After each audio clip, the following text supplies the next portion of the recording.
Troilokyo.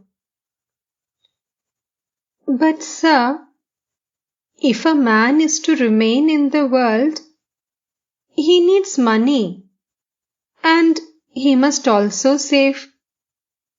He has to give in charity and muster. What? Do you mean that one must first save money and then seek God? And you talk about charity and kindness. A worldly man spends thousands of rupees for his daughter's marriage. Yet, all the while, his neighbors are dying of starvation. And he finds it hard to give them 2 morsels of rice. He calculates 1,000 times before giving them even that much. The people around him have nothing to eat. But what does he care about that? He says to himself, "What can I do? Let the rascals live or die.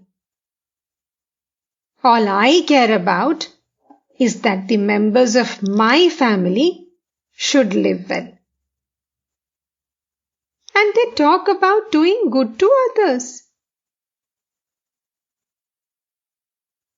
Troilokyo. But sir, there are good people in the world as well. Take the case of Pundrik Vidyanidhi, the devotee of Chaitanya. He lived in the world. Master. He had drunk wine up to his neck. If he had drunk a little more, he couldn't have led a worldly life. Troilokyo remained silent. M said aside to Girish, "Then what he has written is not true." Girish to Troilokyo. "Then what you have written is not true." Troilokyo.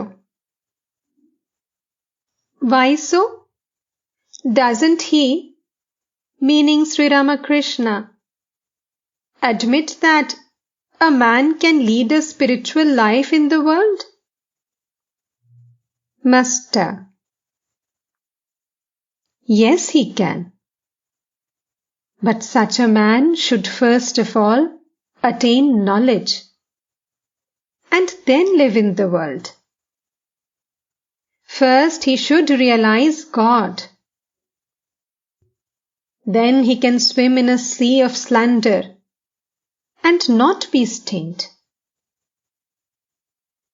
After realizing God, a man can live in the world like a mudfish.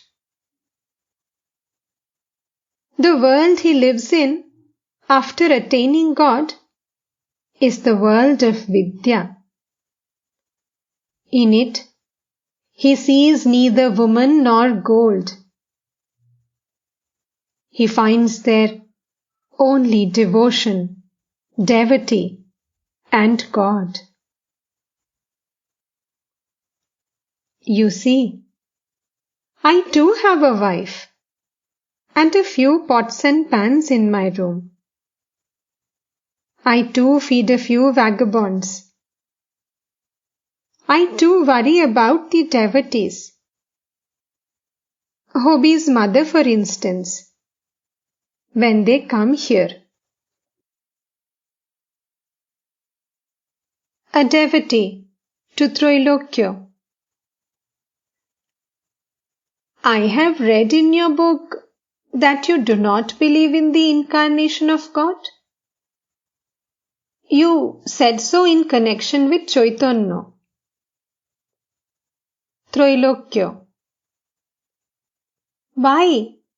Chaitanya himself protested against the idea of divine incarnation. Once, in Puri, Advait and the other devotees sang a song to the effect that Chaitanya was God.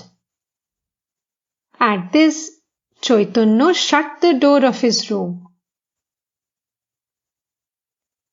Infinite are the glories of God.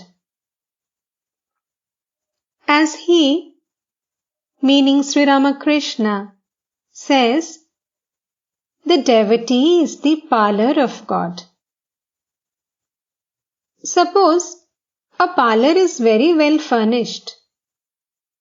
Does that mean that the master of the house has exhausted all his power and splendour in that one parlour? Girish. He, meaning Sri Ramakrishna, says that prema alone is the essence of God. We need the man through whom this ecstatic love of God flows. He says that the milk of the cow flows through the udder. We need the udder. We do not care for the other parts of the cow, the legs, tail, or horns. Trailokya. The milk of God's prem flows through an infinite number of channels. God has infinite powers. Girish. But what other power can stand before prem? Trailokya. It is possible if he who has the power wants it. Everything is in God's power.